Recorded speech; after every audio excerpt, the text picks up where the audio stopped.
Donc, la civilisation romaine, c'est une civilisation, on va dire, historique au sens où elle n'existe plus. Donc, ce qui est historique est terminé. Hein? Ce qui est contemporain a cours encore aujourd'hui. Et c'est ce qui est préhistorique, en fait, on aura l'occasion d'en parler, c'est ce qui arrive avant l'apparition de l'écriture. Donc, c'est ce qui n'est pas noté sur des notes et écrit comme ça.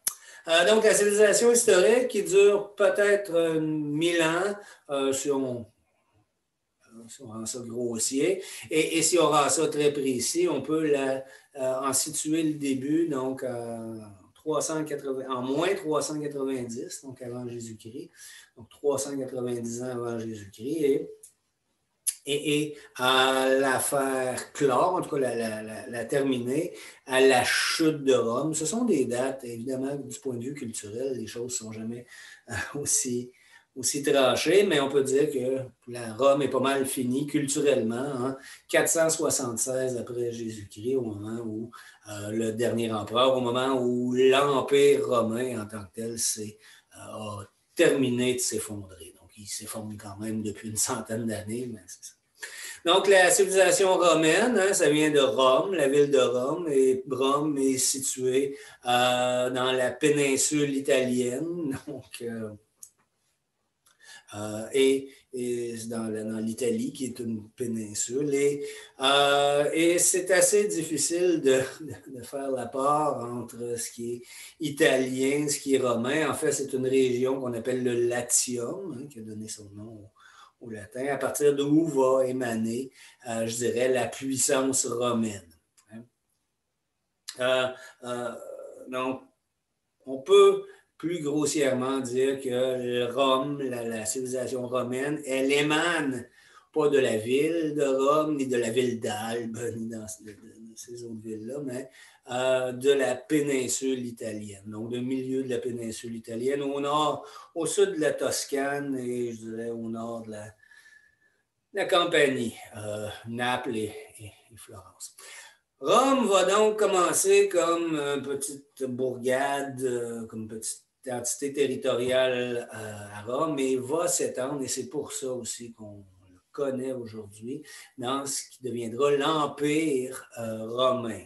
Donc, Rome, ça va être aussi un empire, et ça va nous amener à parler d'un empire de politique de façon impériale. Donc, si on se représente ici de façon très graphique, Rome est assez centrale, je dirais, dans l'histoire. En tout cas, elle est centrale dans l'histoire de l'Europe, la civilisation romaine. Et encore centrale, je dirais, dans ce qu'on appelle l'Occident. Je vous rappelle que ce qui détermine, entre autres, l'Occident, c'est l'utilisation de l'alphabet romain, hein, comme tel. Et c'est un signe d'occidentalité. Bon. Donc, on va pouvoir l'étudier selon ses déterminations, selon ses traits, selon son esthétique, en abordant donc des territoires, les valeurs, la langue, le latin qui était très important culturellement, et dans sa mythologie et dans sa littérature et dans son art, donc dans ses manifestations esthétiques, la civilisation romaine. Donc, va s'illustrer à nous. Donc, le territoire romain, ici, j'imagine que vous arrivez à voir, si c'est aussi mal que moi, c'est pas très bien, en fait, je dirais l'Eurasie et l'Afrique ensemble. Donc, civilisation romaine, donc on peut dire que son territoire, c'était l'Europe de l'Ouest, hein, là où elle a prospéré, mais que son territoire culturel se limitait à l'Europe de l'Ouest. Hein, mais que politiquement, la civilisation, en tout cas l'Empire romain, s'est déployé dans toute la partie est de la Méditerranée. Donc, on avait la Méditerranée Est et le Moyen-Orient, qui étaient plutôt de culture grecque, mais quand même de domination politique romaine, alors que l'Europe de l'Ouest, la Méditerranée Ouest, hein, c'est-à-dire tout ce qui est près de l'Algérie, du Maroc, la France, l'Espagne. Donc, cet espace-là va être aussi de culture romaine. Hein? Donc, le rapport entre la Grèce et Rome n'est pas un rapport problématique en tant que tel, mais c'est un rapport un peu d'exclusion. Donc, c'est-à-dire dans quelle partie, quelle était la langue, en fait, ce qu'on appelle la koiné, hein, donc la langue que le monde utilisait, ben, dans la partie Est, hein, donc le Moyen-Orient, c'était le grec, et dans la partie ouest, et si on pense surtout de l'Europe, c'était le latin. Comme ça. Rome a des villes aussi, et si on doit la situer, donc l'histoire de la civilisation romaine. Donc, je dirais là, quand les cartes qui étaient montrées, c'était l'extension maximum de la civilisation romaine. Son histoire est beaucoup plus modeste, donc elle prend origine dans une ville, et encore là, on ne sait pas trop au début. La ville de Rome, au début, c'est plutôt une autre ville qui s'appelle Albe-la-Longue, qui a l'air d'être plus ou moins la capitale de ce territoire-là. Rome devient d'une certaine façon une capitale, soumet les factions rivales. Et il faut bien comprendre ça, là, comme au début, là, c'est quasiment comme de la mafia, là.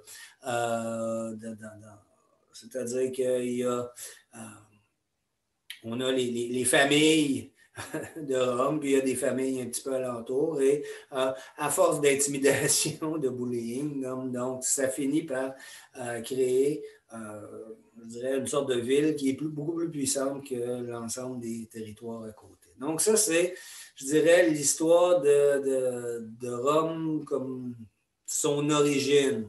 Évidemment, on ne racontera pas qu'il s'agit de familles qui en intimidaient d'autres et puis qui s'organisaient pour, tu sais, on va les planter. Évidemment, on racontait que c'était des guerres et tout ça a été agrémenté, en fait, je dirais, la prise de pouvoir de Rome dans le centre de l'Italie comme beaucoup de légendes. Hein? Regardez, et les légendes, l'idée des légendes, c'est ce qu'on va voir aussi avec Astérix et Cléopâtre. Ici, c'est l'enlèvement des Sabines. C'est le tableau qui représente l'enlèvement des Sabines. Hey, c'est les hommes de Rome qui disent hey, on manque de femmes, on va aller chercher les femmes d'un autre village. Donc, essentiellement, c'est du kidnapping ici qui vont aller chercher qui vont aller chercher leurs femmes dans les autres villages, puis après ça, ben, il y a d'autres péripéties. Les hommes de l'autre village ne seront pas contents, vont vouloir revenir chercher leurs femmes, vont se battre, et tout ça va finir par une petite chanson. Non, pas du tout. Pas de petite chanson. En fait, c'était des massacres. On est dans une société beaucoup plus brutale que la nôtre. Donc, l'histoire de Rome, ça va être le récit de l'histoire de la ville de Rome, du point de vue, je dirais, de sa fondation qui est légendaire en 753 jusqu'à sa chute. Et on va avoir plusieurs auteurs romains qui vont nous raconter l'histoire de la ville de Rome. Hein, donc, une histoire essentiellement politique. Et leurs noms sont assez cool, en fait. Je trouve ça beau, moi. Tite-Live puis Suétone. Ça sonne quasiment comme, je ne sais pas, moi, Ticaille et Ticlin, comme ça. Donc, vont nous raconter cette histoire-là et vont évidemment mélanger, je dirais, ce qui est de l'ordre de la légende, ce qui est de l'ordre de la... comment dire, des faits en tant que tel. Il y a encore des faits, puis encore les faits, il faut bien comprendre qu'on les interprète. Donc, la vraie origine de la civilisation romaine, comme de n'importe quelle civilisation, ben, c'est dans le fond une sorte de mélange entre deux civilisations. Et on va plutôt masquer ce genre de mélange-là en inventant des légendes autochtones. Et ces légendes-là, ben, en fait, ça va être, je dirais, pas le fondement, parce que ça devient tautologique, mais ça devient je dirais, le fait d'un texte fondateur, hein, c'est-à-dire la légende à l'origine d'une civilisation. Hein. Le texte fondateur nous raconte toujours une origine. Dans le cas de Rome, vous remarquez ici, vous avez le mythe tel qu'il a été développé, hein, de la louve qui nourrit Romulus et Rémus. Et encore là, ben, il y a toute une suite, hein, qui sont Romulus et Rémus, les enfants de Rhea Silva et de Mars. Et donc, ça touche à la mythologie, puis ça touche aux anciens. De façon beaucoup plus concrète, ce qu'on peut voir, c'est que les Romains prennent leur origine de la Grèce, qui avait commencé à pas mal coloniser l'ensemble de la Méditerranée est d'abord, et en fait, ils étaient rendus dans la Méditerranée ouest. Les Grecs, entre autres, ont fondé des villes comme Marseille en France. Okay? Mais ça fait bien longtemps de ça. Donc, et à travers la colonisation, donc, on a les Grecs qui sont à l'origine de la civilisation romaine, mais aussi à travers simplement, on le voit avec leur alphabet. Si vous avez eu l'occasion de comparer les alphabets grecs et les alphabets romains, bien, il y a beaucoup de lettres, en fait, qui sont copiées de ça. Hein? Autre chose, on va aussi parler de rationalité, c'est-à-dire que les Romains vont beaucoup admirer les Grecs pour leurs philosophes. Ça va passer pas mal à l'histoire. Et la rationalité romaine, en fait, les Romains vont se présenter comme étant des transmetteurs de l'idée de rationalité grecque. On va essayer aussi d'assimiler les mythologies respectives, c'est-à-dire prendre les dieux des Romains puis faire comme si c'était des Grecs. Et ça va fonctionner parce qu'il y a quand même beaucoup de monde aujourd'hui qui considère que Zeus, Jupiter, c'est dans le fond le même dude, alors que la réalité est pas mal plus complexe que ça. Et on va souvent même parler de civilisation gréco-romaine. Hein? Vous avez déjà entendu cet adjectif-là, gréco-romain, donc c'est qui associe à la fois les Romains et les Grecs. Je dirais qu'une autre partie de l'héritage romain vient de ce qu'on appelle les Étrusques, qui était une population, on disait, autochtone, donc qui venait d'Italie centrale. Évidemment, il n'y a personne d'autochtone là-dedans, donc il y avait quelqu'un d'autre avant, puis eux autres sont arrivés, ils ont tué, puis ils ont pris leur place, comme en fait tout le monde fait à l'Antiquité. Donc, et encore aujourd'hui, il ne faut pas se raconter d'histoire. Donc, les Étrusques donc, vont avoir un partage de territoire. Donc, les premiers rois romains vont dire on était soumis au roi étrusque, qui était une sorte de peuple comme ça, qui vivait, eux-mêmes probablement influencés par les Grecs, qui vivaient un petit peu plus au nord du Latium, donc dans l'Étrurie, c'était le terme. Et ben, c'est ça, donc ils ont partagé le territoire des Romains. Donc on voit des Grecs qui s'implantent en Étrurie, puis un mélange de choses. Et la dernière origine, et je vais terminer là-dessus, donc la dernière origine romaine, c'est une origine celte. Hein?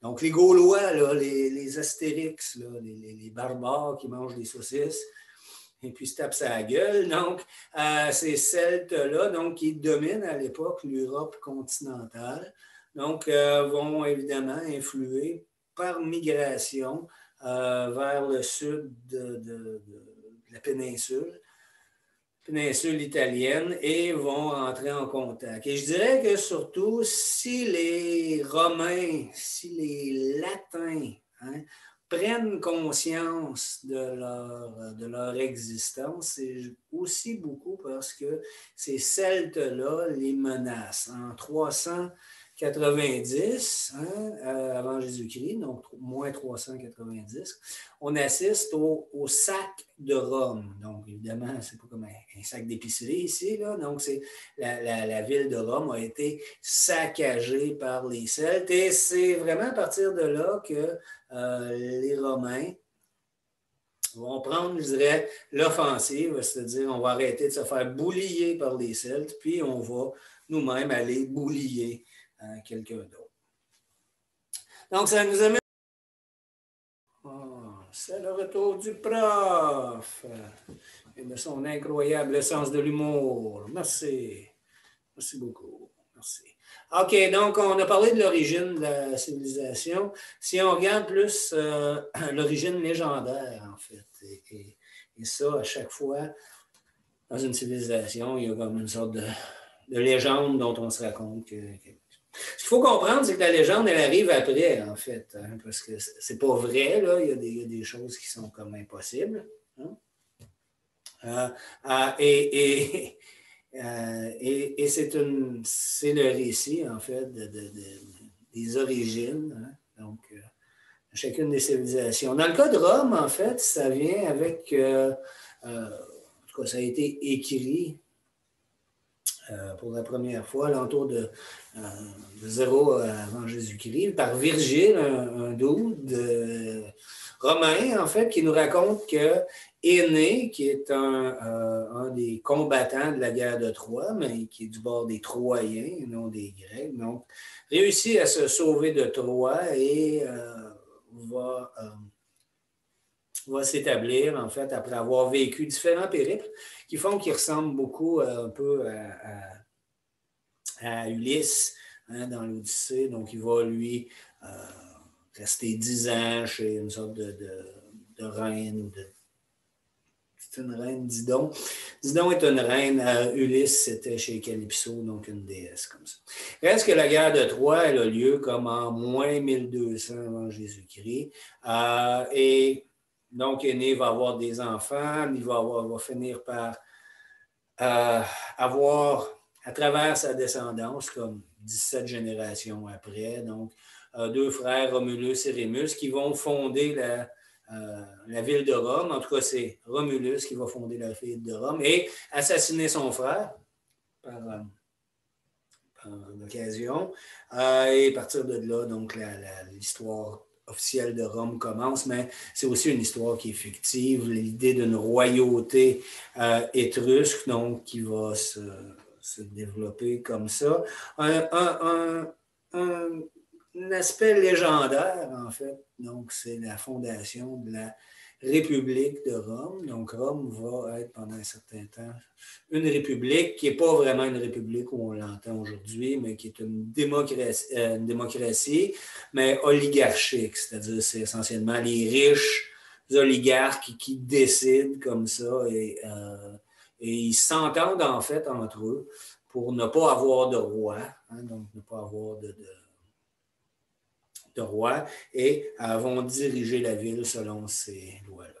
Là aussi, la fondation de la République romaine est accompagnée d'une légende. C'est la légende de Lucrèce qui va être violée par le roi étrusque, comme ça, et alors on a un dude qui s'appelle Brutus. C'est ça, donc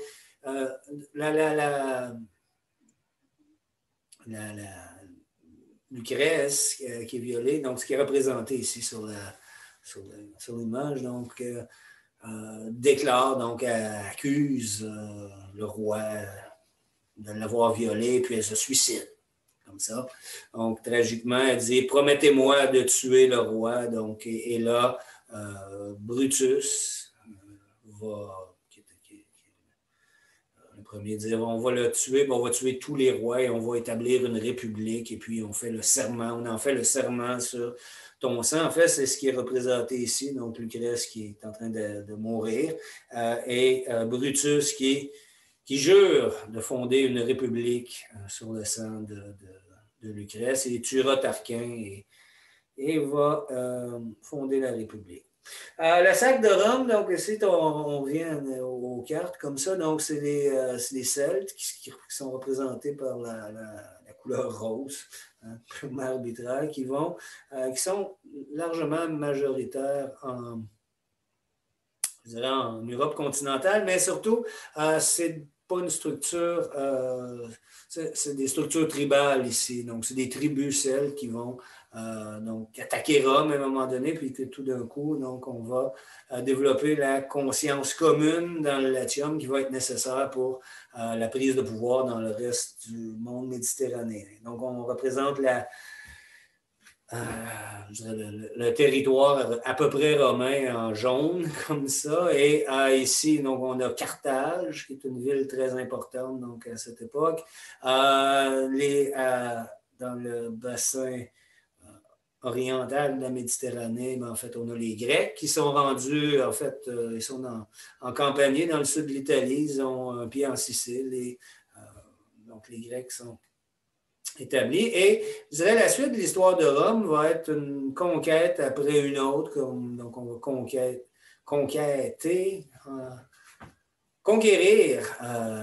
je dirais, l'Est, je dirais tranquillement ici. Donc, les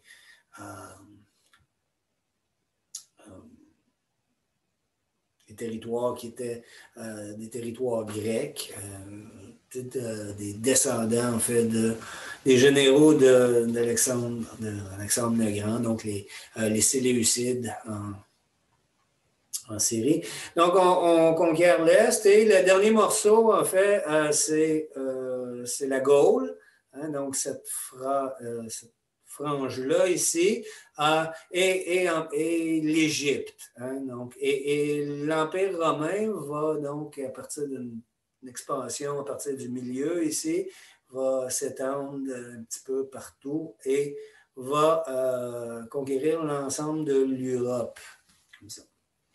Et c'est à ce moment-là, du point de vue, je dirais militaire, du point de vue culturel, que Rome va vivre son âge d'or. Donc, à partir des empereurs qu'on va appeler les Antonins, donc à l'entour de l'an 100, hein, après Jésus-Christ. Donc, et on a, en fait, je dirais, tout ce qui est en jaune ici, comme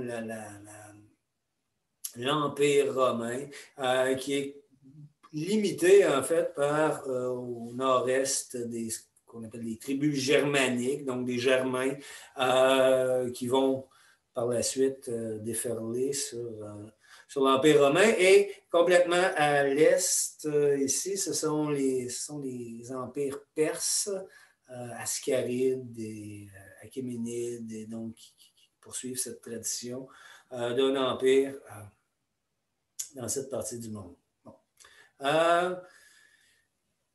Comment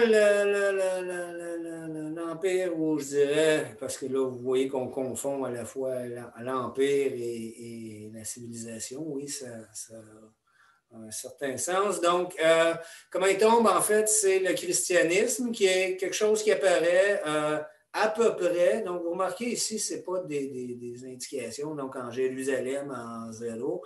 À peu près dans cette section-là, du monde, donc c'est-à-dire dans ce qui est aujourd'hui la Palestine, mais aussi on pourrait parler de Alexandrie, qui était aussi un foyer culturel juif et chrétien, et des villes comme Antioche, donc qui vont être très importantes pour le christianisme. Donc c'est le christianisme qui apparaît dans l'est de l'Empire et va tranquillement s'étendre en trois. On commence à voir qu'il y a pas mal de sectarisme chrétien en 150 après Jésus-Christ. C'est à peu près aussi le début de la rédaction de la Bible, donc qui date de 150 après Jésus-Christ.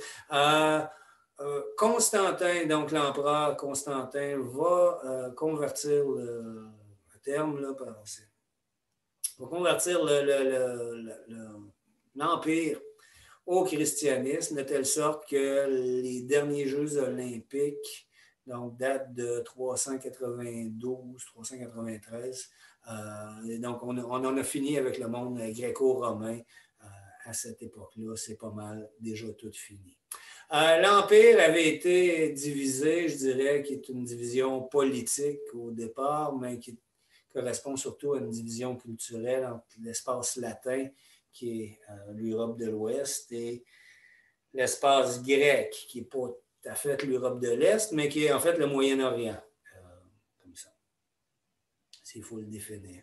La chute de Rome va être provoquée par l'invasion des barbares, donc des tribus germaniques qu'on avait tantôt, qui vont pas mal tout ramasser et qui vont tranquillement eux-mêmes se convertir au christianisme. La raison, c'est que le christianisme leur apportait en fait cette technologie qui s'appelle l'écriture. Donc, la technique romaine, donc, on est toujours dans les déterminations, dans l'histoire de Rome et dans la description de sa culture. Les techniques romaines vont être des techniques qui vont, je dirais, conforter sa dimension impériale. Donc, les techniques romaines vont permettre la communication essentiellement dans cette logique d'empire-là, qu'on va éventuellement voir, peut-être même, je pense que ça va être au prochain cours. Donc, on va évidemment étendre les valeurs grecques et la technologie des Grecs, les valeurs grecques et la technologie guerrière, entre autres par la Légion romaine. Mais ce qui est le plus spectaculaire des Romains, ce qui nous reste en fait des Romains, évidemment plein de textes et d'alphabets, il reste ça c'est un aqueduc, c'est fait pour transporter de l'eau. Même pas transporter du monde, là, mais transporter de l'eau. Et c'est encore debout aujourd'hui. Je pense que c'est l'arc romain de Arles ou de Nîmes, un de ces arcs-là. Et il y en a partout, en fait, dans l'Empire, ces arcs romains-là, là où ils n'ont pas été détruits par les barbares ou par le monde qui avait besoin de briques pour bâtir leur maison. Même chose avec la route romaine, il y a des places où les routes ont été, donc on a enlevé les pierres parce que c'était des bonnes pierres, puis on pouvait construire avec les pierres des routes romaines, mais c'est encore aujourd'hui donc une route romaine. Évidemment, ça a 2000 ans, hein, mais je trouve qu'ils font un meilleur job que sur le boulevard Mont-Bleu. Donc la route romaine comme ça, et le symbole de la civilisation. Elle va parcourir l'ensemble de l'Europe. J'ai des amis en Belgique, creusent dans le fond de leur jardin, trouvent un bout de route romaine. Donc, on est loin de Rome, en fait. C'est surtout ça que je veux dire. On a bâti à travers l'ensemble de l'Empire, donc, des routes comme ça qui permettaient pas tant le commerce, mais aussi le commerce, mais le déplacement des troupes militaires. D'une légion qui s'en vient. Ça jogue mieux sur une route comme ça que dans la forêt. Hein? La culture romaine, ici, tiens, on a un autre exemple de ce qui reste de monumental de la civilisation romaine. C'est le Colisée à Rome, qui était un endroit un amphithéâtre. On donnait des spectacles. C'était des spectacles, en fait, de toutes sortes. Des gladiateurs, beaucoup. On aimait les gladiateurs. En fait, c'est comme les gladiateurs, c'est pas l'équivalent de la lutte, la World Wrestling Federation. Je ne sais même plus si ça existe. En tout cas, les lutteurs, sauf qu'il n'y avait pas de trucage, eux autres. Quand ils mouraient pour de vrai. Donc,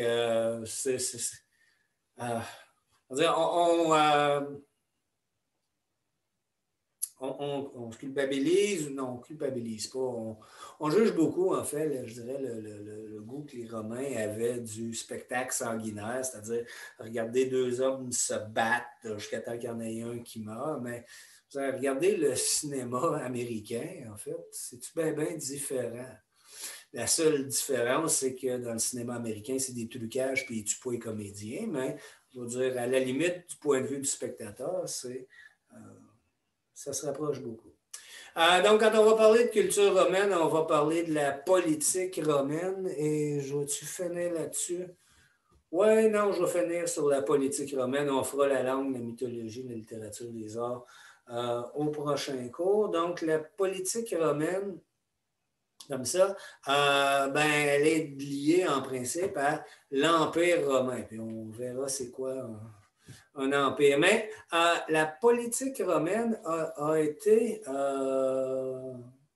a été porteuse, en fait, de paix. Bizarrement, il s'est créé quelque chose qu'on a appelé ce qu'on appelle la Pax Romana, c'est-à-dire la paix romaine, c'est que les Romains dominaient si massivement qu'il n'y avait pas de rébellion et il y avait pas et on dealait avec, je dirais qu'on soit en Gaule ou qu'on soit en Égypte ou je dirais en Syrie. Donc, on vivait avec les Romains de par leur écrasante puissance. Hein. Et c'est peut-être aussi le propre des destins des empires qui marchent. Hein. Quand un empire marche, il n'y a pas de révolte. Hein.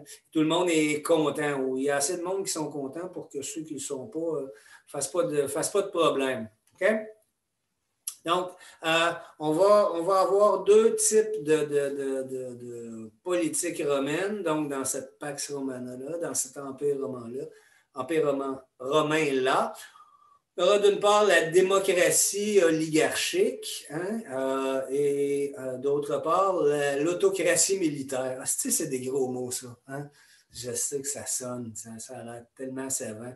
Une démocratie, ça va. Donc, oligarchique, c'est les riches. La démocratie de quelques-uns, quelques familles à cette époque-là qui étaient puissantes. Et l'autocratie, c'est comme la dictature, en fait. Hein? Donc, c'est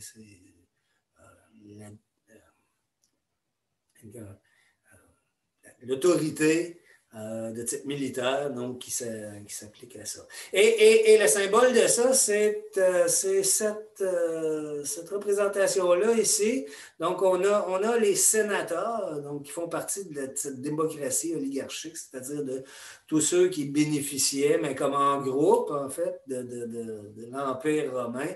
Et d'autre part, on avait l'autocrate militaire, donc celui qui avait le pouvoir militaire et qui l'avait pogné. Donc, et c'est qui? Ce sont ces personnes-là. Donc, c'est entre autres Brutus et Jules César, donc qui a été un autocrate, qui a été un chef militaire, comme ça, qui a pris le pouvoir à Rome. Comment on a pu prendre le pouvoir? On va le mettre comme ça ici, puis revenir donc sur les hiérarchies qu'il y a dans la société romaine. Donc, on avait deux classes à Rome, en fait. On avait la classe qu'on appelait le patriciat, donc les patriciens, hein, qui étaient dans le fond les nobles, les riches, ceux qui possédaient, qui étaient propriétaires de choses. Et on avait la plèbe, c'est-à-dire les autres, mais en fait, pas tous les autres. Hein. La plèbe, c'était des commerçants, c'était des paysans, c'était des artisans. Eux autres, ils travaillaient, en fait, pour se faire une vie. Et il était quand même pas si mal que ça. Les nobles étaient propriétaires, mais étaient propriétaires de quoi? Dans un premier temps, ils étaient propriétaires des terres. Donc, ils étaient les propriétaires de ces terres-là, duquel qu'on cultivait, dont on allait chercher des choses. Et ils étaient aussi propriétaires d'esclaves. Hein, parce que Rome, c'est une société esclavagiste. Hein? Et les esclaves, en fait, travaillaient sur les grands domaines comme ça. Et il y a eu cette rivalité-là qui est apparue parce que les propriétaires d'esclaves comme ça coûtait moins cher de les faire travailler la terre que d'avoir des paysans. Donc, les paysans qui travaillaient pour une sorte de salaire, ou en tout cas pour une rétribution, se voyaient enlever leur travail par les esclaves des propriétaires terriens, donc des nobles. Comme ça. Et on a, je dirais, dans toute l'histoire de Rome, en fait, une sorte de conflit entre cette plèbe-là et ces patriciens comme ça. Ce qui arrive avec Jules César, c'est l'interview comme ça, donc un des patriciens se dit, ben moi je vais me mettre à dos, pas à dos, mais je vais aller chercher l'appui de la plèbe et je vais devenir empereur. Et c'est ce qui est arrivé, ça a été Jules César. Donc, tranquillement, en fait, je dirais, la politique romaine, on a eu un empereur, ça a affaibli la noblesse, le patriciat, ça l'a augmenter la plèbe, ou je dirais augmenter le pouvoir de la plèbe, et tranquillement, donc, il y a eu une sorte d'égalisation qui s'est produite. Je dirais qu'il y a eu une égalisation aussi par rapport aux populations. Comme ça. Donc, au départ, on a eu comme en 496, donc le tribunat de la plèbe. Hein? Après ça, on a donné la citoyenneté dans l'Empire romain à tous les gens qui étaient italiques, donc qui étaient italiens, qui étaient dans la péninsule italienne. Et enfin, en 212, il y a un édit de Caracalla, donc vous voyez comment c'est progressif. Maintenant, c'était tous les habitants de l'Empire romain étaient des citoyens romains. Okay? Alors qu'au départ, c'était en fait les patriciens qui avaient tout le pouvoir. Comment donc ça se déclinait, et c'est sur ça qu'on va terminer dans la politique romaine, comment ça se déclinait. Donc, on avait les citoyens romains, c'est-à-dire ceux qui habitaient la ville de Rome, donc ils étaient, qui venaient de la cité, c'est de là que ça vient, citoyens.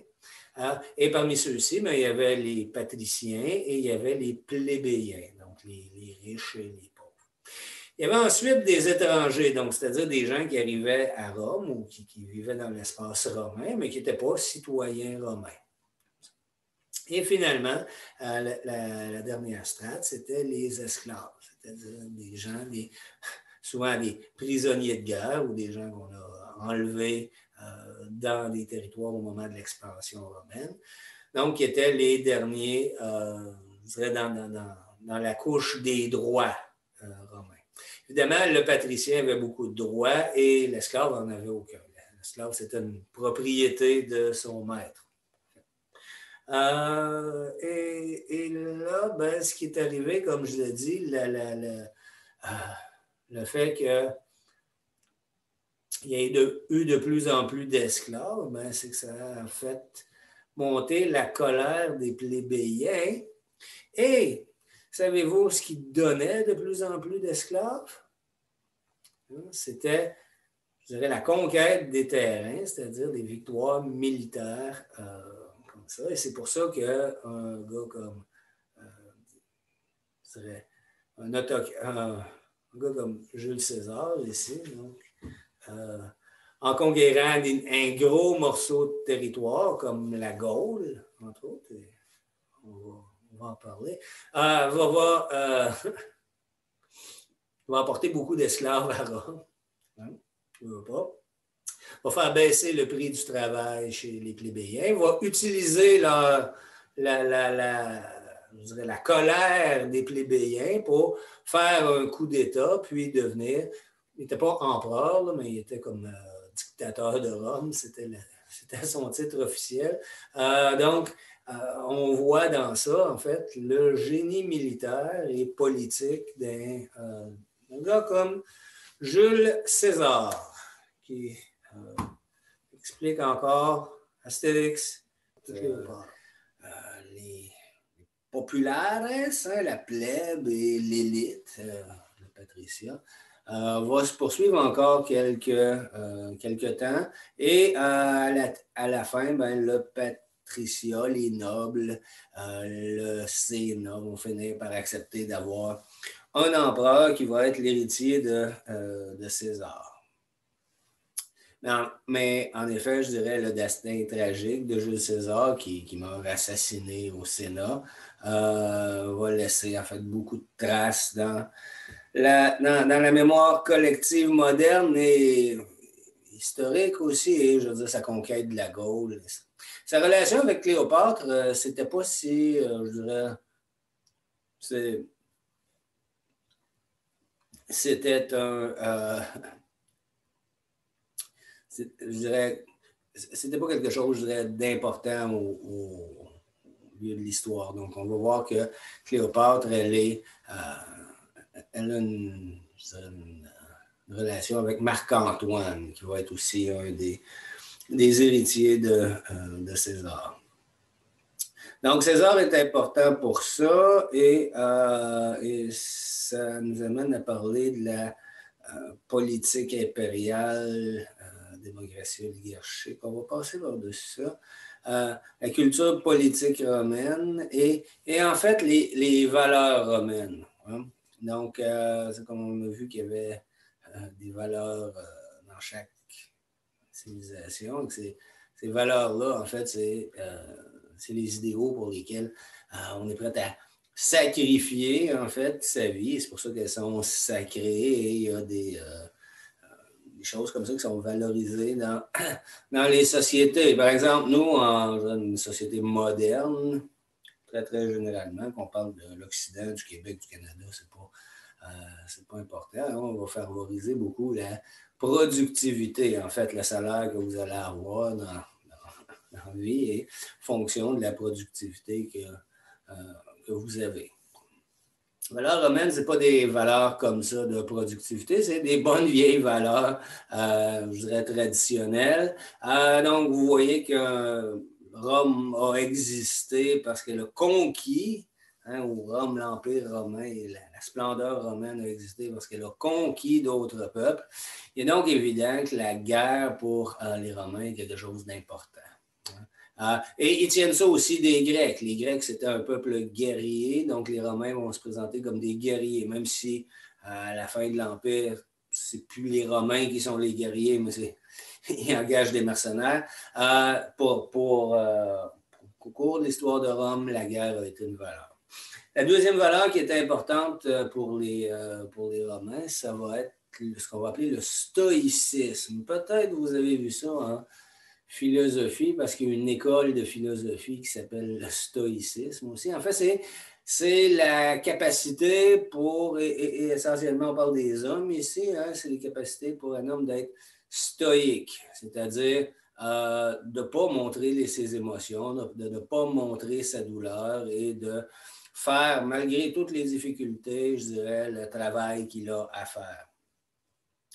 Hein? L'idée du gars qui ne pleure pas, c'est pas les Grecs. OK, entre les Grecs et les Romains, vous allez voir, c'est des machos finis, les deux. Là. Il n'y a pas de concours. En fait, il pourrait y avoir un concours, puis ça serait difficile de le savoir. Mais comme on va le voir dans l'Iliade, l'Odyssée, les Grecs expriment l'émotion. En tout cas, Achille, dans l'Iliade, va pleurer beaucoup, va crier, va s'arracher les cheveux, vous allez voir, c'est terrible. Alors que ça n'aurait été jamais un comportement romain, ça. Hein? Même si les deux donc, participent à la guerre. Le Romain, lui, ce qu'il aurait probablement fait dans le cas d'Achille, il se serait suicidé comme ça. Et on a beaucoup de ces héros romains, de ces nobles romains, de ces qui ont préféré, en fait, plutôt que de perdre, accepter de perdre la guerre, ben, il dit, on ne survivra pas à ça, il pourrait ne pas me tuer, hein, et me garder vivant, je préfère me tuer moi-même. Donc, on a, la sculpture ici, c'est l'image de Caton, qui est un sénateur romain comme ça, qui s'est opposé à César, et il y a un suicide de Caton très célèbre, hein, où ben, il a perdu la guerre civile, César a gagné. Donc, je dirais, Caton refuse de se laisser humilier par la défaite et il préfère mourir qu'accepter qu'il a perdu. Okay? Je dirais, essayez pas ça à la maison. Hein? Bon. Autre valeur chez les Romains, ça va être le droit. On va valoriser, je dirais, l'idée qu'il y a des lois et que ces lois-là, en fait, sont plus importantes que tout Romain. Hein? Donc, ce qu'ils disaient les Romains, on n'est pas dirigé par des rois, on est dirigé par des lois. OK. Donc, évidemment, le droit romain va être une très, très grande valeur et va continuer à influencer, en fait, encore aujourd'hui, le droit partout où il y a eu l'Église catholique, hein? et l'Église orthodoxe aussi. Donc, l'idée des droits, c'est l'idée des propriétés. Hein? De quoi je peux être propriétaire, puis comment on change nos propriétés. Donc, c'est en fait une des manifestations du pouvoir. Les valeurs romaines, divertissement, ben, vous avez vu tantôt, il y avait une image du Colisée. On aime beaucoup les spectacles, on aime beaucoup je dirais, les courses, les sortes d'Olympiques, en fait. Ça.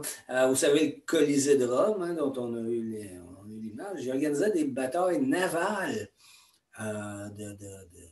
pour reconstituer, en fait, l'histoire romaine. Hey, il remplissait ça d'eau. Hein, puis il faisait voguer des bateaux dans le stade, là, tu sais. Hein? Donc, vous imaginez, je dirais, le degré d'intérêt de la population, des élites pour ces spectacles-là montre que ils pouvaient se donner bien du trouble pour faire des spectacles au cirque. Dernière valeur pour les Romains sont très superstitieux. Qu'est-ce qu'on pourrait dire de ça? C'est qu'ils croient beaucoup, en fait, à la divination. Vous avez toutes sortes de protocoles, mettons, à savoir est-ce que lui ou lui va avoir un garçon ou une fille, qu'est-ce que les augures disent, donc qu'est-ce que la nature nous envoie comme message.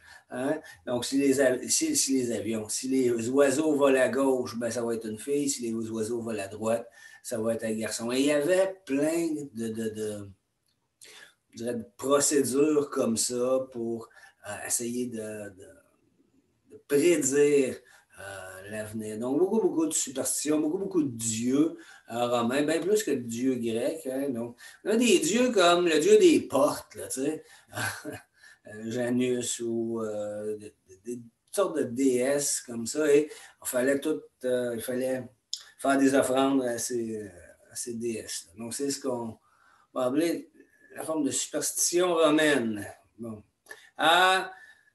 Dans l'Empire romain, donc, on pourrait parler aussi des langues, hein, comme trait de civilisation. Les langues dans l'Empire romain, c'est évidemment le latin, mais le latin va juste exister ou va vraiment se déployer comme la langue des commerçants, de ceux de l'élite, en fait, dans la partie ouest de... Qu'est-ce qui se passe? OK. Dans la partie ouest de l'Empire romain, alors que la partie est va être de culture grecque et de langue grecque. Donc, tout ce monde, tout en fait, c'est des ronds qui sont dessinés ici, donc le rond à gauche, puis le rond à droite, le latin, le grec dans la chose. Puis à ce moment-là, donc, vous comprenez que notre chum Jesus, là, quand il va naître, ça va être dans un monde essentiellement de culture grecque. Mais il faut dire que c'était un crotté, donc lui, il parlait probablement pas grec, mais il parlait en araméen. Mais ce qu'on peut dire, c'est que les patrons, les chefs, les gens, le doute comme Ponce Pilate et Hérode, ben, tous ces gens-là, s'il y avait un minimum de rôle politique, devaient parler le grec. Donc, les langues romanes vont être les langues qui vont émaner, je dirais, qui vont être l'héritage de la civilisation romaine. Le français, l'espagnol, le portugais, le roumain, ça c'est un peu dur en tout cas, à expliquer, et l'italien. Mais vous remarquez que tous ces pays-là, en fait, c'est les pays où le latin s'est implanté comme langue intellectuelle. Et donc, toutes les langues, comme qu'on a nommé, les langues latines, ont une même racine latine. Et se déploient, en fait, et se ressemblent quand même assez pas mal. Fait un petit jeu. Je vous donne ici donc une phrase en latin, ainsi que des traductions en d'autres langues. Hein? Est-ce que vous êtes capable de reconnaître ces autres langues-là? Autres langues-là? Et, point bonus pour ceux qui peuvent me dire, qu'est-ce que ça veut dire, ça?